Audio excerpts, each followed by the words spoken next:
Osteo ఆర్థరైటిక్స్ అంటే ఏంటి? Osteo arthritis అనేది కామన్గా అందరికీ వినే పదమే. అదేంటంటే మోకాళ్ళ అరుగుదలని ఎక్కువగా. ఆర్థరైటిస్ అంటే ఎనీ జాయింట్ పెయిన్, జాయింట్ అరుగుదల అంటాం. ఈ ఆస్టియో ఆర్థరైటిస్ అన్నది కీళ్ళ వ్యాధి అని మనం మామూలుగా పిలుచుకుంటాం. అరుగుదల అన్నది ఒక వయసు తర్వాత, అంటే మలి వయసు అంటాం, ఓల్డ్ ఏజ్లో వచ్చే ప్రాబ్లం. కామన్గా ఆస్టియో ఆర్థరైటిస్ అన్నది చాలామందికి వస్తుంది. అది ఏ వయసులో వస్తుందని ఖచ్చితంగా చెప్పడం కష్టం. పూర్వకాలంలో మనం చూసుకున్నాము అంటే పెద్దలు వాళ్ళని చూసుకుంటే 40-50 దాటిన తర్వాత 60కి వాళ్ళకి వచ్చేది.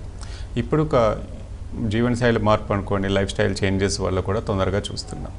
ఇదేంటంటే ఓల్డ్ ఏజ్ వల్ల వచ్చే ఆర్థరైటిస్ని ఆస్టియో ఆర్థరైటిస్ అంటాం.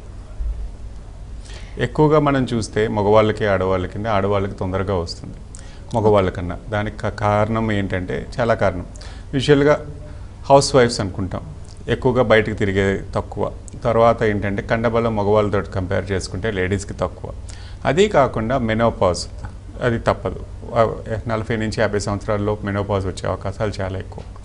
ఈ హార్మోనల్ చేంజెస్ వల్ల కూడా కాల్షియం శాతం తగ్గిపోయి నడక తగ్గిపోవడం వల్ల ఇంకా బోన్ అరుగుదల పెరిగే అవకాశం ఉంది. అందుకే లేడీస్కి తొందరగా ఆర్థరైటిస్ ఎక్కువ వస్తుంది మగవాళ్ళతో కంపేర్ చేసుకున్నామంటే.